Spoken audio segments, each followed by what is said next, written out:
I think it's all the same as how you're giving, how you're sucking face. It's no different. Okay. And the nice thing is to think of it as it's just different types of lips, because realistically, when you look at your lip, it's two cells that are meeting. Same concept. The ass is exactly the same. So I think that really thinking along those lines, which is, well, when you are sucking face, we're doing a lot of rolls and circles or just outside and then going in. There's all these different techniques. Welcome to Honey Do Me, a podcast that goes into the bedroom and beyond, hosted by Emma Norman and Cass Anderson. Here at Honey Do Me, we don't have all the answers, so we chat with experts, educators, and badass changemakers to get them. We are here to remind our listeners and ourselves that what we're going through is normal, that we are worthy of love and pleasure, and that we are all in this together. So tell us, honey, how do you do you? 1, 2, 3, 4, 3, 2, 1. 'Cause no one can do it like we do it, like we do it, like we do it. 'Cause no one can do it like we do it, like we do it, like we do it. 'Cause no one can do it like we do it, like we do it, like we do it. Hello, hello, hello. Hello, sassy folks. It's your host. Anyways, hi. Hi. How are you? I'm doing well. How are you? It's rainy here. It is rainy, but I started on SSRIs this week, so So it's sunny in your mind. Inside, there's some clouds, but we're working through it. I've got a couple more weeks before we can make a final decision. But we'll see. But I'm excited to take you along this journey. See if I can orgasm still. Ugh. I was thinking about that last night, and I started to have a little panic because I've been really excited about these. Uh-huh. You know why I suffer Sure. from anxiety, and depression. But yeah, I'm nervous about the orgasm part Because you love an orgasm. Have That's you why I do tried this. to masturbate at all? no, I'm on my period too, so I also feel crampy. So I'm gonna give myself this time, and then once I'm a little deeper into that pill bottle, You'll couple see. more days in, Yeah. I'll whip out my handy dandy Satisfier Pro 2 and see if she's still awake. See what magic happens. Yeah. That's fair. Yeah. And I'm excited for you and your new journey. Thank you. As I've told you. And if your dog eats through my cord, Todd Rose, I will skin him to make a coat. you have my full permission. I will be Cruella de Vil on this man. So in the spirit of this week's episode, let's talk a little bit about what we're talking about this week, and then I'll give you an update for me. Okay, we're heading back again to the ass. Heading to the back, we're going to back that ass up. And we're starting to get a little bit more specific. We're focusing on fingers and mouth, eating ass. Analingus. Fingering ass, eating ass. Just two of my favorite activities. Yes. I've actually never done either. But that's what we're talking about today. We're very excited about it. And you have something maybe related. I'm very excited to hear this story. Go. So I was waiting for you to say go. Oh. Yes, Go. I do. So I was debating on waiting to tell you, but I'm excited. A creek. Get back over here. Her My mic mic is ran running away. away. She can't wait to tell. Why are we always saying the same I things? don't know. I'm excited to tell you. Okay. So Spill it. I had a sexcapade last week, and on the very last day, we got a little roused, and he asked if he could eat my ass. You did it? So, because we were so in the moment, and it was such like he really wanted to, I said yes. Oh my God. One, I feel offended that we went through this entire interview and I didn't know. I know. Deeply offended, but continue. So I contemplated wanting to talk about it before, but it really wouldn't add much. So You don't feel like a professional yet? I wouldn't say I have a master's degree in being the receiver of getting your ass eaten. Maybe half an associate's. Yeah. Half an associate's, exactly. I took one I'm getting course. my GE right now. Isn't that just your high school? GED? GED, yeah. I'm getting like the basic high school education. So it was very quick, and I was nervous about him looking at my butthole, obviously. Did you do the blindfold? Yes, but And I thought I watched him because, like, the way my mirror was lined up. That fucker. Yes, he took it off right when he was going in. I know. He didn't tell me till after, though. So it was really quick. He went in there. We just wanted to try it. Like, it wasn't like a whole escapade. Was it really quick because you came so fast? I came so fast, eating ass. So he just went down there. It was a few licks. I was in doggy position, like bent over the bed. My ass was, at his face. And then he got up and he was like, okay. And I was like, yeah, I think I'm done too. Cause like, I'm nervous, whatever. Yeah. And he was like, yeah, it was good. Like, I don't know if I would, like, I'm not an advocate for it, but he's like, I'd do it again if you wanted me to. Wow. And I was like, yeah, I think I'd do it again too. So that's fun. I know. So he ate my butt. But yes, he definitely looked at it, but he called it cute. That's good. Yeah. Well, then you get to move forward with that confidence. Yeah. So that is good to keep in my back pocket. Well, I think then I might have something. Okay. But I think I might have brought it up before. I've had my butt fingered and I didn't like it. How long ago was that? High school. Oh. And it was not expected, and I pretended that I liked it, and it was like, it hurt, honestly, because that was long before I knew about lube. So it was unlubricated, just a finger in the ass. Yeah, and that would be rough. They went pretty hard. Yeah. And we get into that about how like trauma can be caused to the skin and the muscles. Yes. When you do things wrong. So it is really important to know what you're doing down there. That's why I have tummy issues now. I mean, if you listen to Dr. Goldstein, you could. Yeah. If things go wrong. So what we're saying is this episode is so important to your health and being a gassy individual. And your pleasure. And being a butthole owner. Yeah. Because we're talking with the wonderful Dr. Evan Goldstein. Mm-hmm. And when we say wonderful, we mean we had a damn ball of a time. A damn ass ball of a time. Ball of a time. We get into the ass balls if you've heard us talk about them before because we are so shocked by them. We did ask Dr. Goldstein and he really laid it out for us. Yeah, exactly. So he's going to introduce himself better than we ever could. So let's just get into it. Yeah, let's get into the See ass. on the other side. I'm Dr. Evan Goldstein, and I am founder of Bespoke Surgical and co-founder of Future Method. And all of this is all about kind of positive practices for our communities. I started years ago analyzing that there's a huge need in the communities to really start thinking about sex differently, looking at each individual community, realizing what the communities are engaging and how they're engaging, and then figuring out a way to provide a safe space for people. I realized very early on that people were getting injured or people were not living their sexual potential because they didn't have access to appropriate care. And that niche was really what I built Bespoke Surgical on, was to say, how do we destigmatize sex in general, take away the taboo, specifically in gay and anal sex, and then start really deconstructing it in a way that allows people fruitful engagements, but also analyzing it to minimize people's risks. And that's what spawned off Future Method, which was, I realized that people were just using unsubstantiated products to support how they were engaging. And people were coming to me with STD and HIV and injury after injury. And it all stemmed towards people using those products incorrectly. And that was where we said, well, you know what?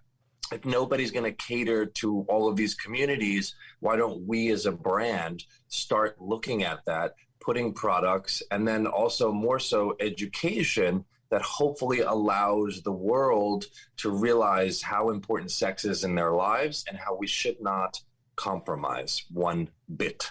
It's great to have a doctor combine pleasure, education, and like actual like facts of how to take care of your body, because that's just not enough out there that you see these doctors talking about that. So it's so important.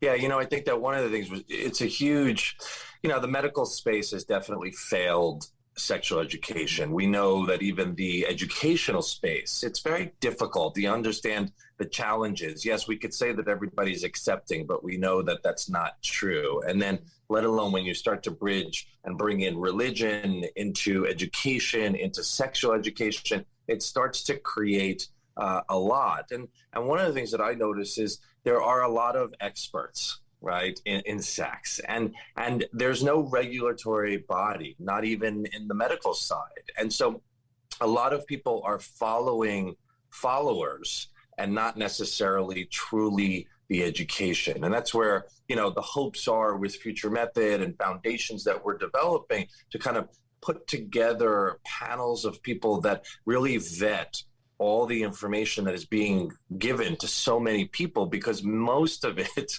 is unfortunately wrong. And it becomes an issue where now I have to literally pick up the pieces just because of all of that following from that. Yeah, that makes sense. And I'm thinking about how a lot of people, you know, aren't in this space and so aren't having regular conversations about sex, and who they are making contact with hopefully is a doctor. And so, you know, if we have more doctors talking about sex in a really positive way, that's such an important contact for people. And if you're not talking to your doctor, like, who are you getting like that really important one-on-one sexual health information from? Yeah, TikTok. Yeah, you are getting it a lot from TikTok. I mean, I think that one of the things that spawned my career early on was that I realized that doctors weren't talking about it. And even in the gay space, early on in the career, we did a survey that really looked at primary care physicians in the gay space. Do they ask gay sex questions? 92% did not. So you start to say, well, wait a second. You know, why isn't sex just as important as lungs and heart and all the other things that people are checking all the time? And I think that it really just behooves everybody to start thinking differently. And you don't need to know all the correct terminologies, but you just need to kind of be human and just start talking about sex in a very easy conversational way of, you know, do you engage in sex?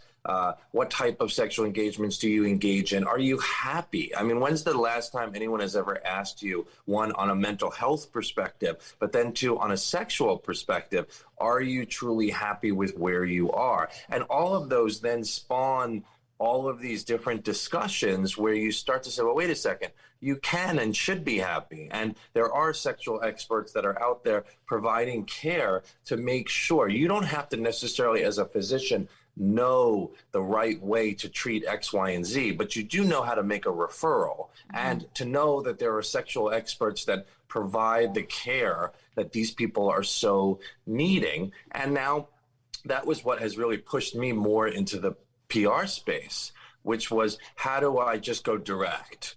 Because really, not that I've said that the medical system has failed and is completely failed, but it's going to take them a long time to catch up to what we really should be in terms of delivering care.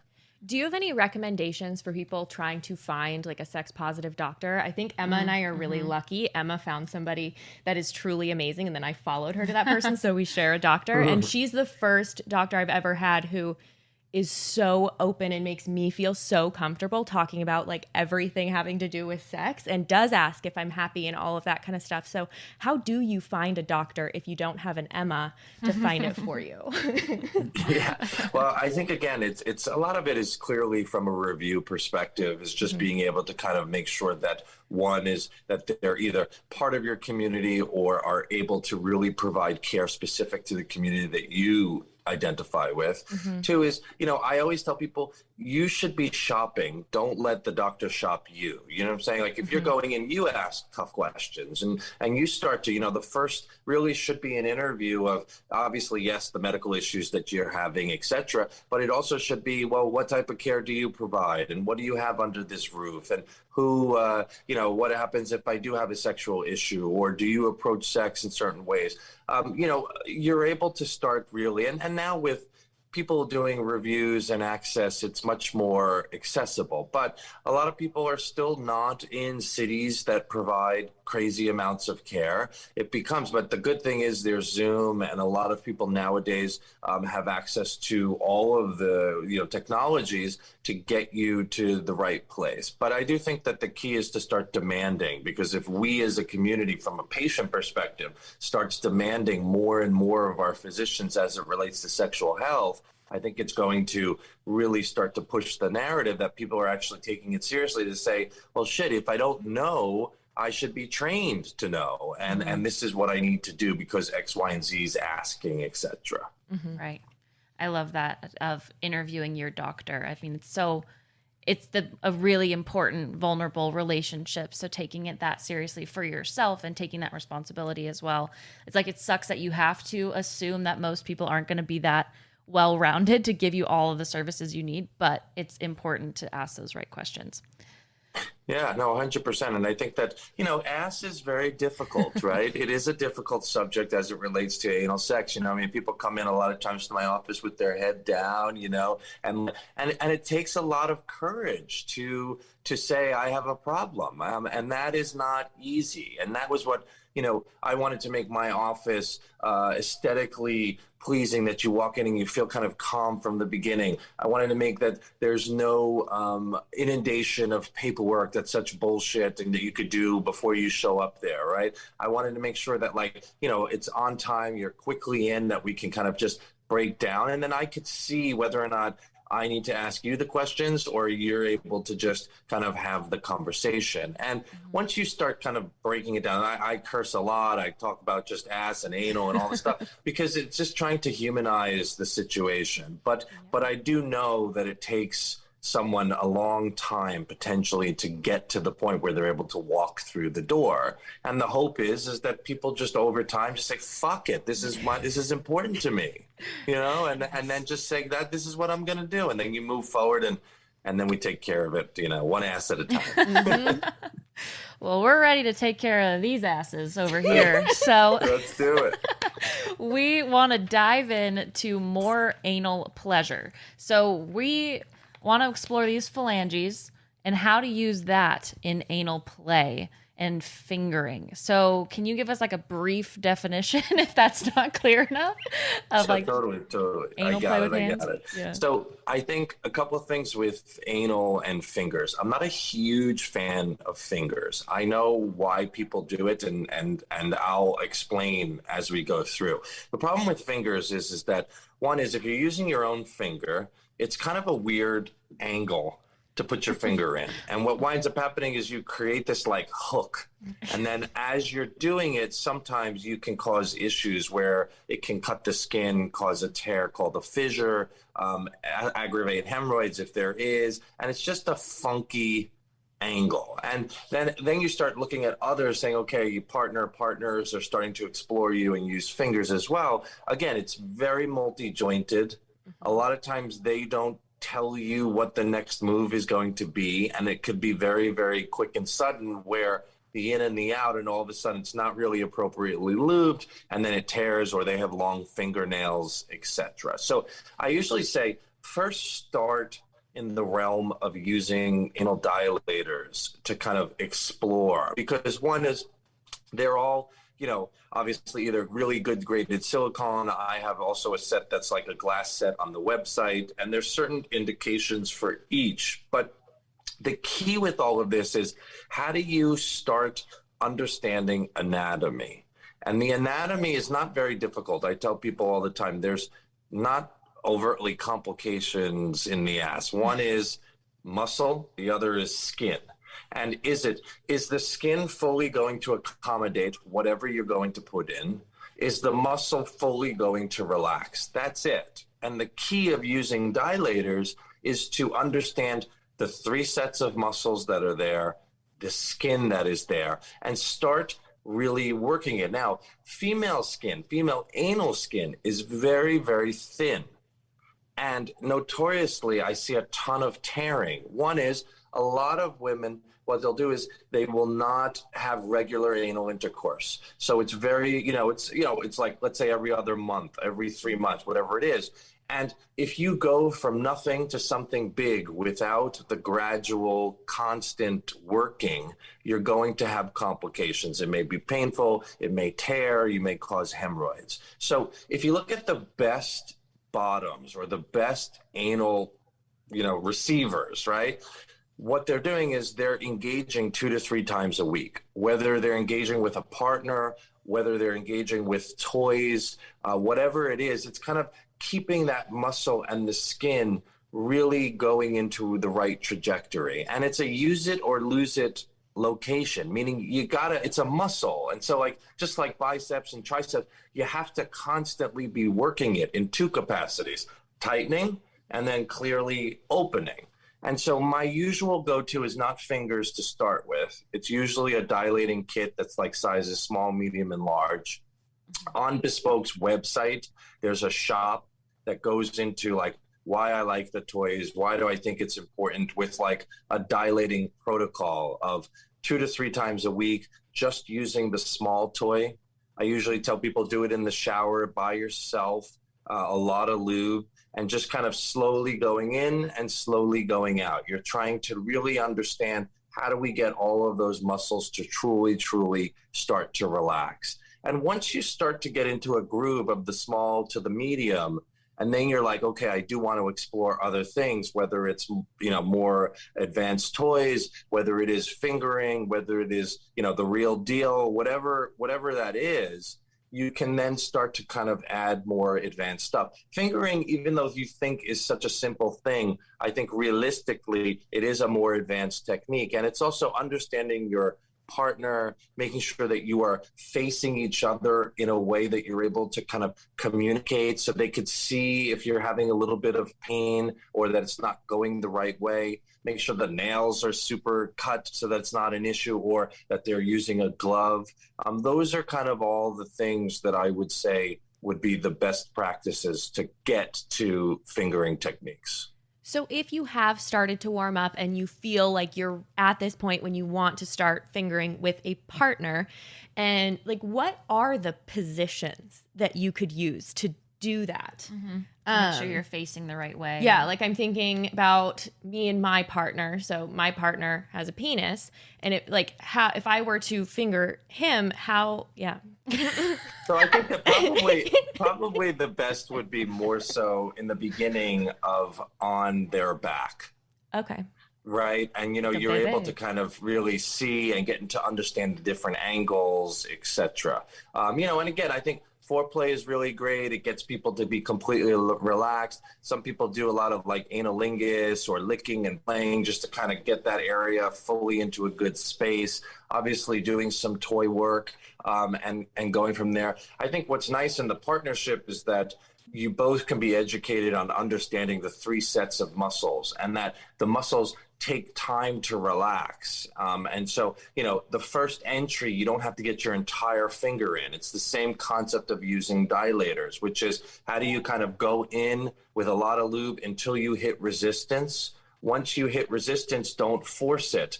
Come back out, relubricate, go back in again. And each time that you'll go in, you'll feel actually each set of muscles starting to relax when you start putting some more pressure. And you start getting really, good at understanding those 3 muscles. You can actually feel them. And if you have appropriate, tactile, feeling in that space, what you'll do is you'll feel, oh, there's the first muscle. And you can actually kind of engage the muscles and push them like a massage. It's just basically a rubber band, right? And you're trying to go in and then really hit the first, come back out, go back in again, hit the second. And it may take you 6 to 8 times before those fully relax, where now you're able to start doing things, whether it's circles, whether it's figure 8s, whether it's, angling towards the prostate in the male, which is just towards the front, all those types of things. But again, all of this stems from understanding anatomy and understanding your pelvic floor and skin. And then you start to create an understanding of, oh, whenever I'm doing this or whenever I'm doing that, this is what I am looking out for to make sure that it's safer. Mm-hmm. And so for anatomy then, how do the muscles line up? Are they one right after the other leading farther into your colon then? Okay. Yeah, exactly. So they're usually about 4 to 5 centimeters in. And then what happens is after that, the colon and the rectum obviously open up. That's why a lot of people can fist. The fisting is not you. Everyone's like, oh my God, it's such a huge thing. Well, no, actually, it's the landing and the takeoff that really matters. The first 5 centimeters. Once you're in, the reason why they can get the fist and everything going in is because it's really a big empty balloon. It's a space that's there. So understanding that the first 5 centimeters is really what we're talking about when we're talking about dilating. There are 3 sets of muscles. They're pretty in step with each other. So you start with the superficial, then there's the external, and then there's the internal sphincter. Now, the external and superficial, if you squeeze your ass right now, okay, squeeze your ass, all right, that is the 2 on the outside, superficial and external. The internal one is the one that doesn't really listen to you or I. That's the one where a lot of people feel that during sex, where it becomes potentially painful, where someone's trying to kind of knock and get that to relax and it won't relax. That's the one that I would do a lot of Botox for. Like, let's say you started to use toys and it's still painful, but mentally you clearly want to get into that receiving role. Sometimes I give Botox into that internal muscle. So now that muscle is fully relaxed, it's kind of out of the game in terms of blocking the actual act that we're trying to achieve. Does that make sense? Yeah. Yes. And that doesn't fuck you up at all with like pooping? No, what'll happen is it makes you a little gassy. I know women don't fart, but it is what it is. Not these so that's number I'm the gassiest being you'll ever find. I'm like, so if I lose that muscle, it's What's over. between me and the world? What's stopping me? What's stopping me? You have 2 out of 3 that are still functional. Okay. And we titrate it in a way. You're not going to poop yourself. Don't worry. Okay, all good. right? But, Because like, but at what what it does cost, is, Yeah.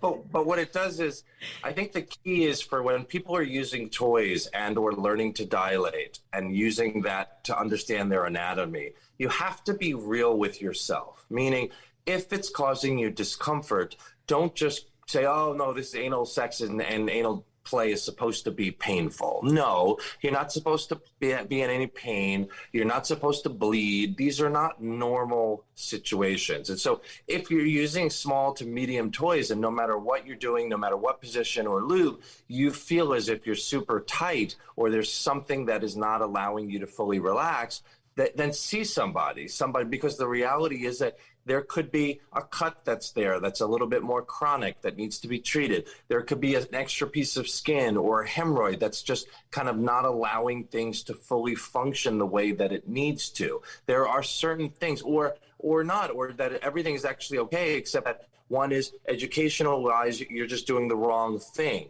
or the muscle which we're talking about is way too tight. And no matter what you do, I may need to do something either in the office with Botox or surgery to get the skin and the muscle to fully function the way we want it to.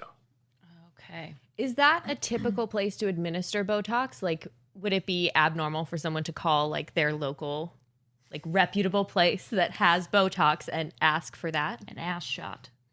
An ass shot. So most, no, because Okay. most people go to like dermatologists or plastics for doing kind of injectables, right? With that said, there are definitely people that are in proctology that do anal Botox. I think one of the things that I see a lot of is people getting anal Botox, but yet it's not being done for the right reasons and or the right patient. We need to make sure before you do that we're not missing something else. A lot of times I see anal Botox being thrown around because it's, easy and blah, blah, blah, but it's not actually taking care of the situation. Many people will get anal Botox, but yet their skin is the issue. It's not a muscle issue. And so it starts to look at to say, well, yes, just make sure whoever is delivering anal Botox understands and asks the right sexual questions. And this brings us back to how we started, right? You have to feel comfortable that people understand the dynamic of anal sex specifically to say, hey, these are the reasons why X, Y, and Z. And now listening to this podcast, you'll be like, well, wait a second. there's two components to this. There's skin and there's muscle. You're only taking care of the muscle part. What about the skin part? And then if the guy or the girl looks at you like with 5 million eyes, you know that the reality is they're probably not actually evaluating things the right way. So it's just, and that's the goal for this, to educate people to just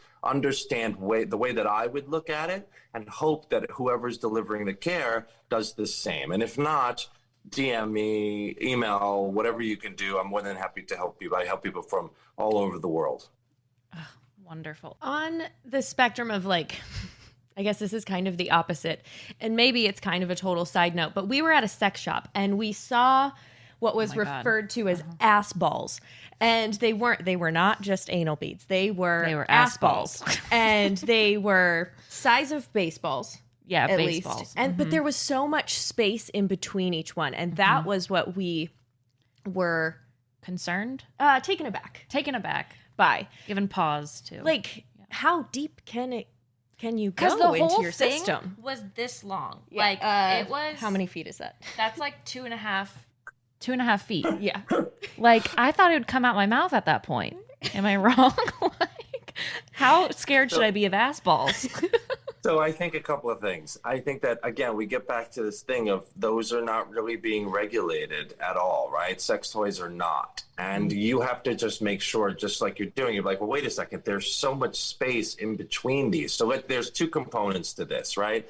One is whether you're doing ass balls or whether you're doing anal beads or you're doing any of the toys, when there is a big step off, what they mean is there's like a big ball and then a real long space and then a big ball. And then what happens is that sometimes when you're trying to get those out, they pull the muscle and the skin that we are talking about, and then you get significant injury. And so all of those are really like third tier toys that you need to master A, B first before you get to that component.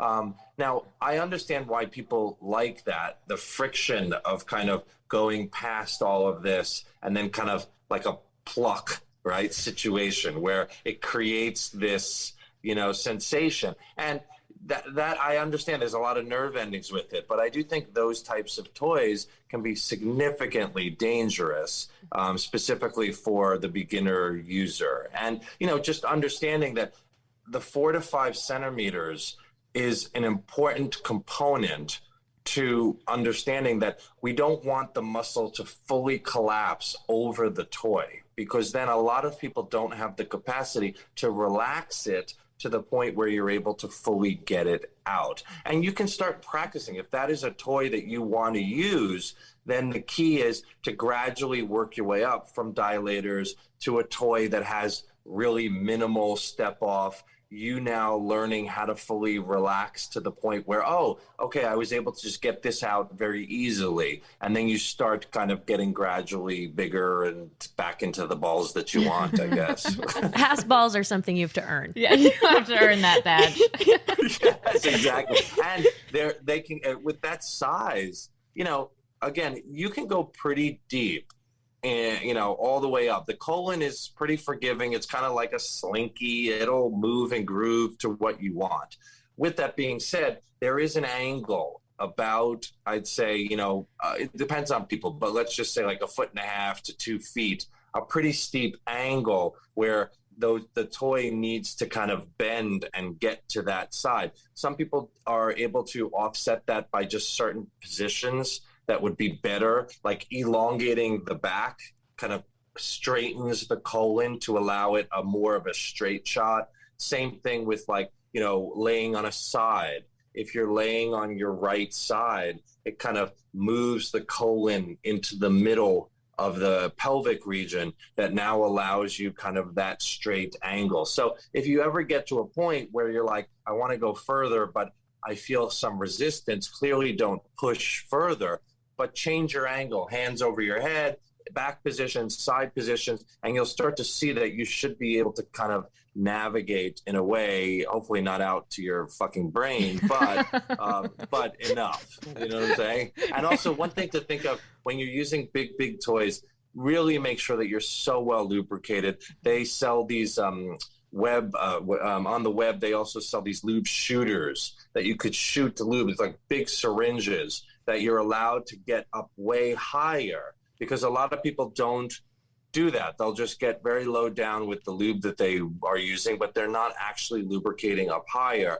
And that is also something that someone can add to make sure that they're doing what they want to do correctly. Got it. I'm only picturing tools that, this is gross. It's like horse, you know how you go into horses? Oh. Yes. So it's like really long things. Yes. I'm going to move past that example. I was thinking of shooters like Jello shots. Well, And I was like, oh, Horse we'll need girl. those for the batch weekend. horse gal and fun gal. Yeah. So 2 different. We're not inseminating. You know what I'm saying? Yeah, I know that. Different vibe. I mean, maybe we are. Maybe we are. Anyways. I have one more question about Okay. fingers, Yeah, do it. because you talked about the prostate, and you talked about the prostate being like towards the front, but I'm having trouble conceptualizing. So if I put my finger in, whatever, is it to the front of my finger? Like that way? Well, it kind of depends on what angle you're going in. Oh, but yeah, that makes sense. Let's just say someone that's laying on their back, Mhm. right, with a prostate, okay? And you're heading in. It's going to be towards the front, more towards the penis testicle side. Okay. So if you think of ass, and then the next connection is kind of their urinary system of connecting that. And the prostate is literally right on the front of the rectum. So when you're going in, what you'll do is you'll feel it in the front of your pad all the way heading. If you just move your finger more towards inside, about 4 to 6 centimeters inside, you'll be able to kind of start feeling. It feels like a walnut. Okay. And the way that it is, if you think of it like 2 lobes, it's basically and all the fluid is getting to the center. So when you're milking the prostate, you want to make sure that you're going from the outside in on the left side and on the right side, not going like completely across you, because the lobe itself, you're going to milk it in. Are you thinking about the horse again? I think she's thinking about the horse. Oh, you said milking, and then I got to farm animals, and I just So my in brain. this scenario, you have 2 fingers in there, and you're going like No, you closing could them? do one. Okay. You could do one, and basically what you'll do is, let's say you start on the right side. You start from outside milking in. I'm sorry. Okay. and then, Get off and that for then, now. and then you do from the left side the same thing. And it's an art. It's not, it takes time. And sometimes people actually come to my office and ask me, can you do me a favor when you're doing your exam? Show me so that I could feel where the prostate is, because it's not easy in a lot of people. Sometimes it's a little bit further than what you think. Now, the nice thing about certain toys is that a lot of the toys, the angle is already taken out for you as it relates to a prostate toy. So a lot of these toys have the right angle. So when you're inserting it, it's literally already on the prostate, being able to do what you need to do with it. But, again, it takes time, understanding anatomy. The best is kind of Google, the male anatomy as it relates to the rectum, etc. And you could see exactly where it is to know how to do it. Because the prostate orgasm, especially, is just awesome. That's the reason why a lot of people love it. And so the key is, and even in the female space, even though the prostate is not there is such amazing nerve endings in the pelvic floor. And you also kind of, in the female space, you'll hit the backside of the vaginal wall and the uterus. And the sensations there can also be very, very stimulating. So even though we're just talking about the prostate right now, the same techniques can be utilized for everyone, and then to see if you reap the same benefits, because many people are able to, that do not have a prostate, still have kind of a P-spot orgasm as it relates to that location. So that's interesting. I didn't know that we had a lot of nerve endings either in our pelvic floor, because I thought I was really missing out without a prostate, but I'm glad to know I can still have fun down and around there.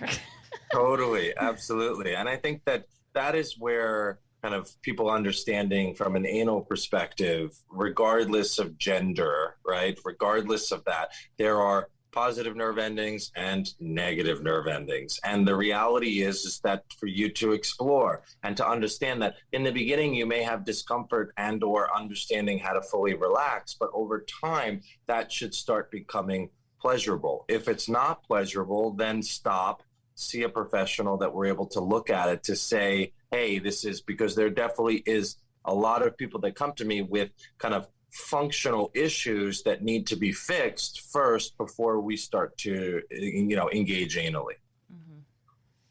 So many fun things to learn about and to explore. I love it. I also want to dive headfirst into eating ass. See how that one works there? And first, is the slang rim job for eating ass? I guess I never Googled it really, and I've just heard it a lot. Yeah, so yes, that's one of them. I mean, there's so many that go around. But with that said, I mean, analingus is the usual term as it relates to that.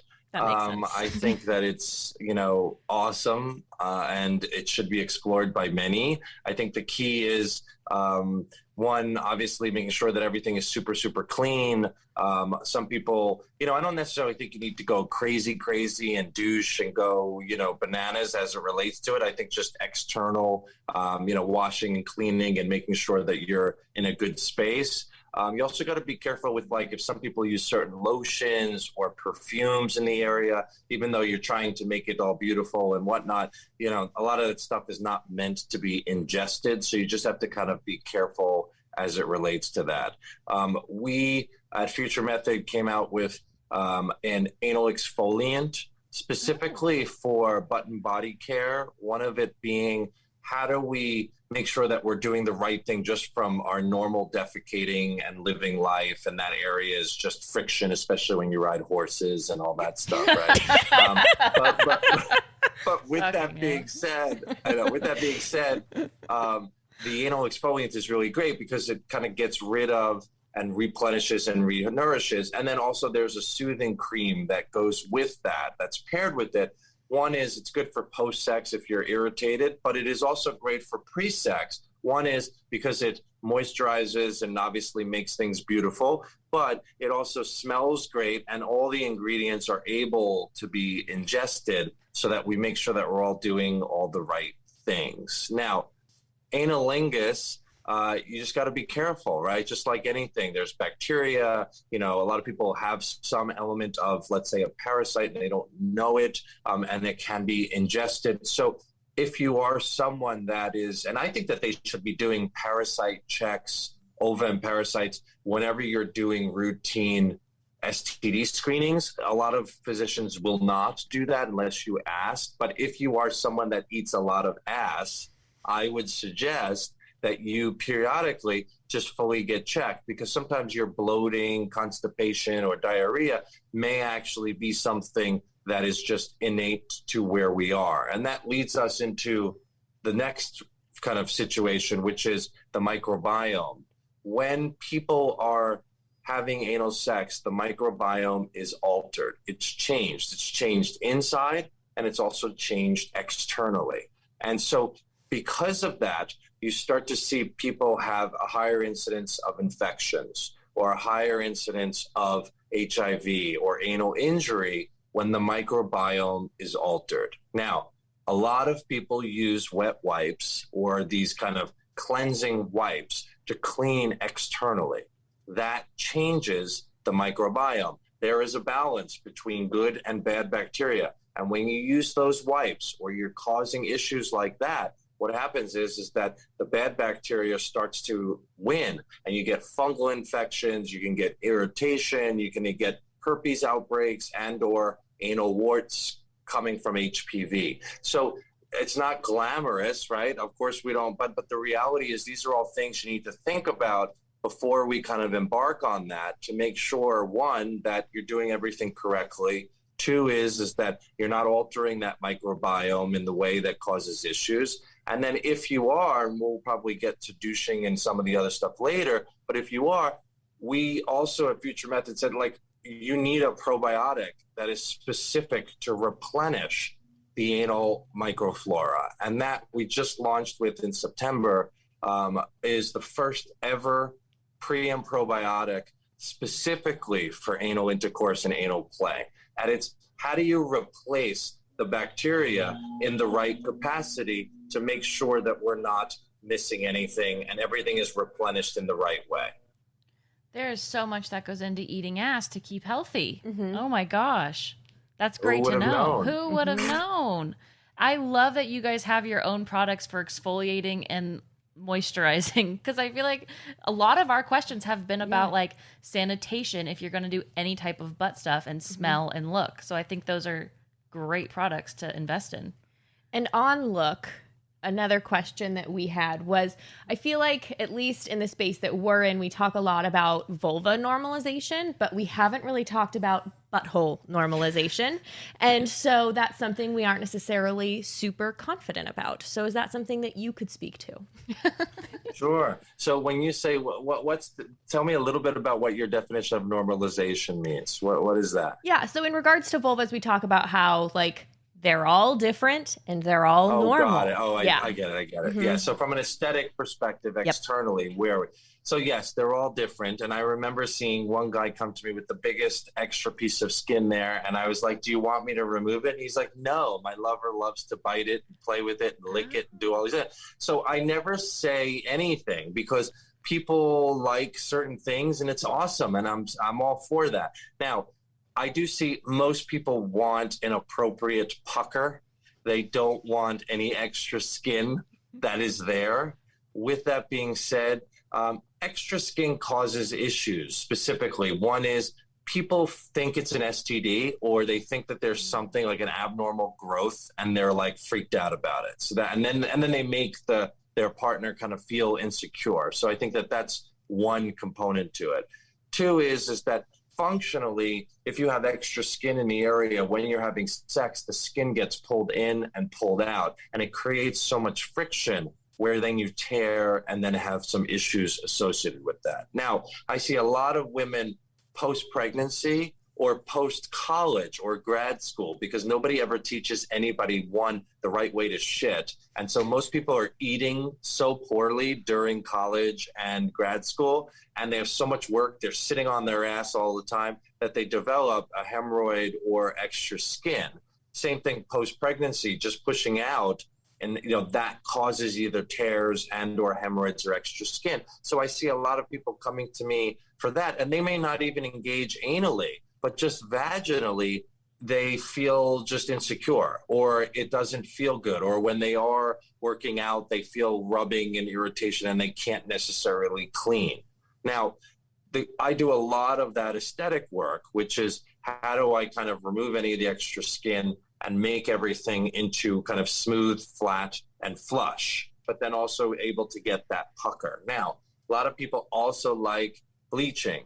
Or laser hair removal in that area. And we do all of that. We also do some microablation where, if some people like, especially in kind of the male space, what they're doing is they shave or they use Nair or and then what happens when the hair follicles grow back, they grow back in this kind of like pimple form or where it just doesn't look good and not as smooth as the Kardashians' ass. You know what I'm saying? So everybody's like, I want that. That's the hole I want. So a lot of things that we can do is work on scarring, work on laser hair removal so that the follicles are completely gone. You don't have any of that. And then work with bleaching techniques, whether it's just a cream and using an application of kind of like a peel. You're able to now set the stage of kind of getting that blanched into a way that makes people feel more comfortable. And it's just because the sun doesn't shine there. And because there's a lot of friction,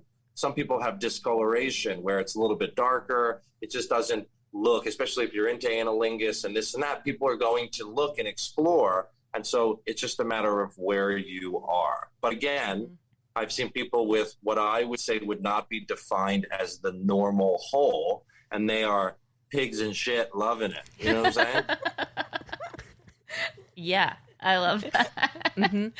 So to be clear, then it's okay. Like it doesn't affect any like health or stuff down there if you shave or bleach or nair your asshole.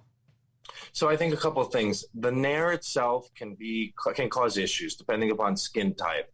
With that said, they do have more genital type nair where you're able to use that. And so I usually say to people, if you want to go that route, just do it on a small portion first to see that you don't develop a reaction, that it's not causing issues before you do the whole ass, right?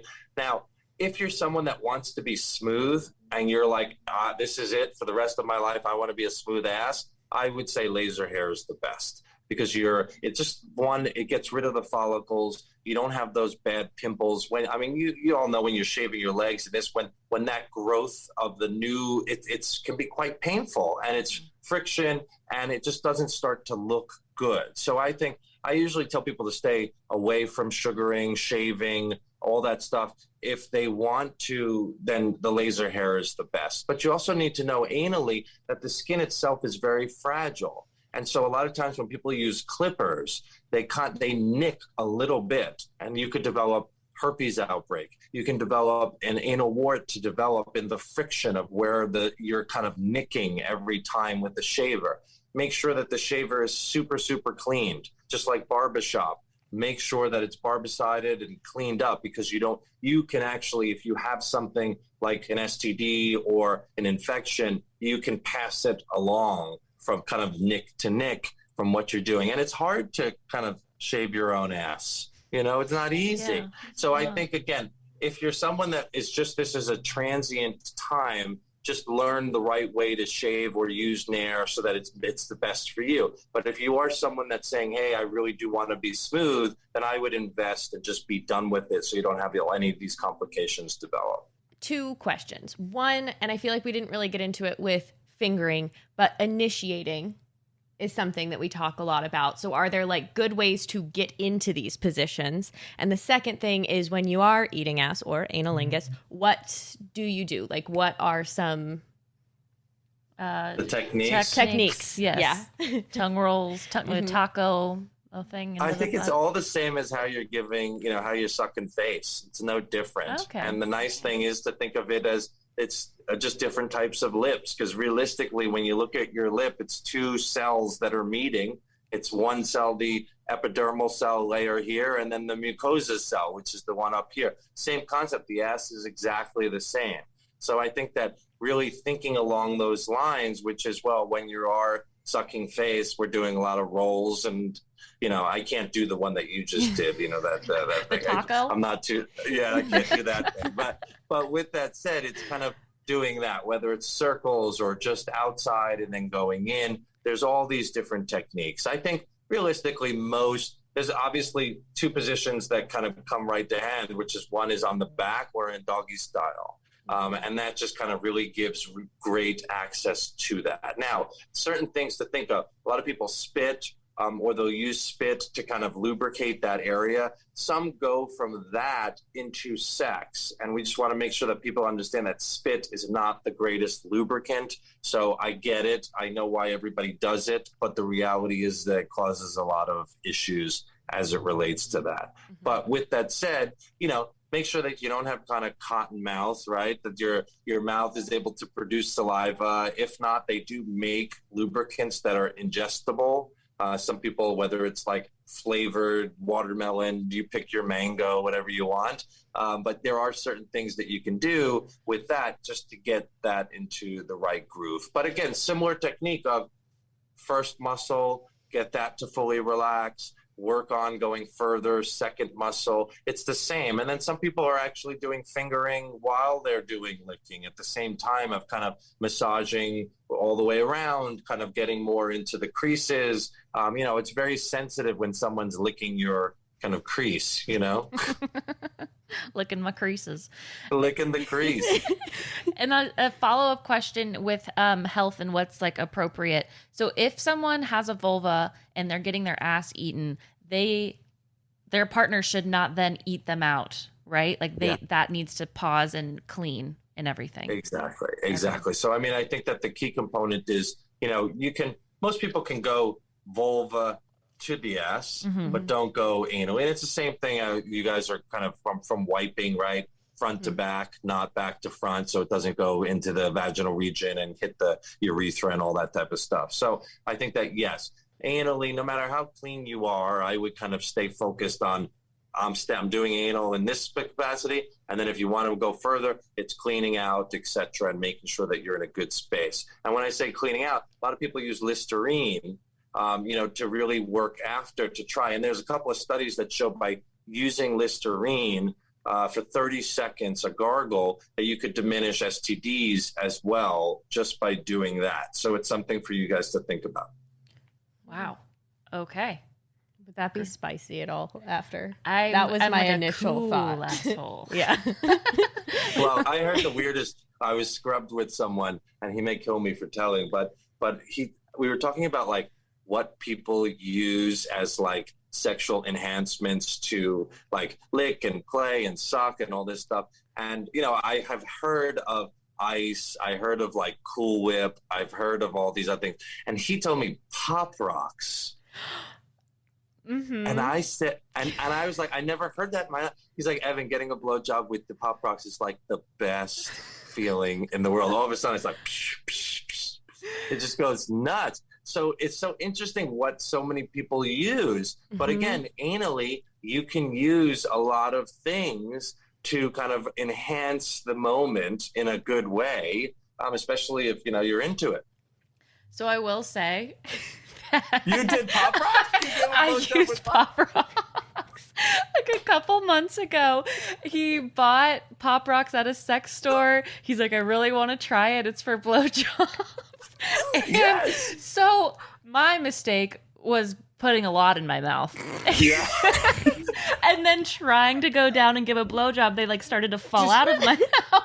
So then I tried to like suck them back in, but then I just had matted Pop Rocks in my mouth, so they weren't popping. It was just like candy drooling out of my mouth. And then I was like, "Is this good for you?" And he's like, Are we so happy? he's like, "I honestly can't feel anything." And I'm like, "I'm gonna spit these out, actually." Give me a minute. So I will say I've tried it, and I just probably did it wrong. So maybe less. Maybe less. Season first. Like a Maybe, yeah. Nerd's Maybe rope. you gotta Maybe do you it. put them on the dick. Yeah, not... like a seasoning. No, don't put it on the dick. I don't know. Trying to make it easier for me. This is about me. You put chocolate and then like put the Pop Rocks on it so that it becomes like like one of those things, like the banana, the chocolate Oh my banana. god, just like an alien dick, just to, like, try to get some sensation. Whatever. I was works. trying to see if I can do. I think I'm trying to speak with like gummy bear makers and do like cock rings made of like gummies. That would be That'd cool. be so cool. Right? You just can bite away. How great is that? I think that's so smart. It's like candy necklaces, but for the kink folk. Yeah. I love that so much. I would just buy them to put on my fingies at work. Just all day. I don't know. Multi-purpose. Yep. Ask one of our most important questions. Oh, one of our most important questions. A lot of this goes back to us being gassy gals. What if you get so relaxed in the ass eating moment that you toot a little bit, a little puff of air comes out in their face? And is that common? a puff of air doesn't kill anybody. You know what I'm saying? But I think that leads us into the douching conversation because a lot of people. One, are douching, we know that. And what people are using are water or enemas. And we spoke of before the microbiome changing. Well, we know that there's a spectrum and water's on one side and enemas are on the other side. And we actually want to be right in the middle in terms of safety. And one of the first products we launched with a Future Method was an appropriate anal douche solution.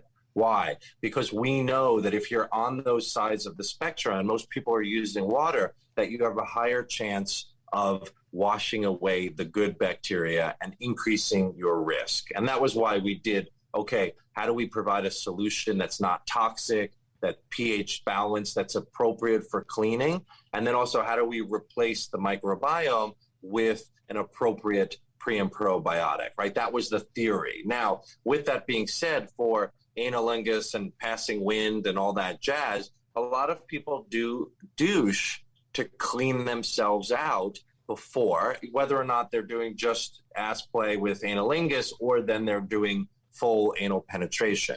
With that said, less is more. Our bulbs for Future Method are smaller because I want people to understand that this is where you really need to clean.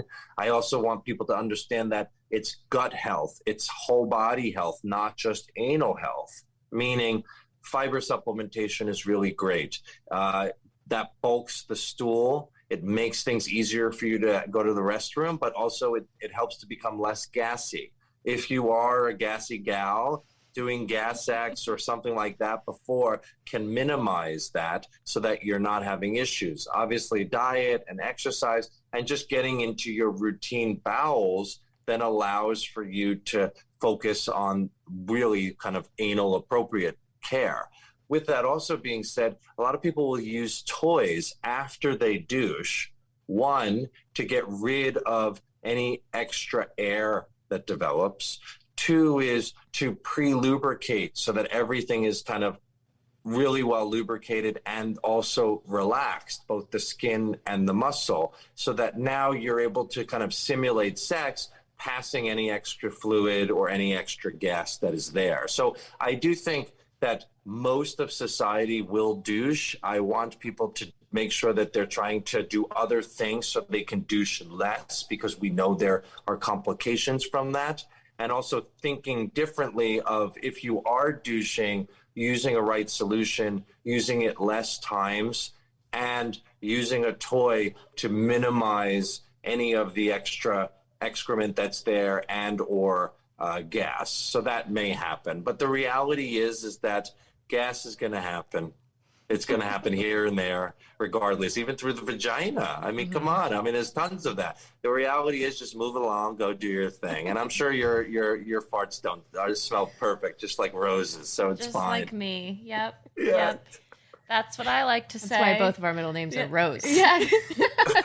We knew we'd be gassy, but at least they'd smell good.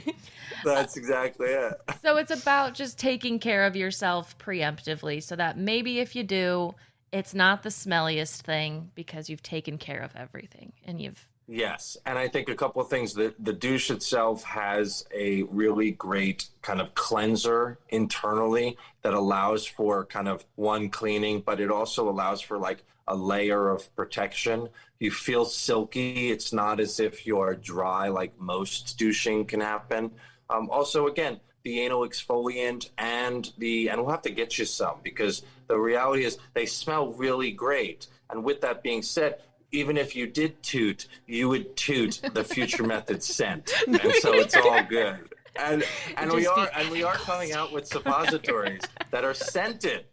So Whoa. you can, yeah, so the reality is that you can fart whatever you want. You'd be forcing it at that point. It's the goal. It'd be like a science experiment. Make my own. I don't know.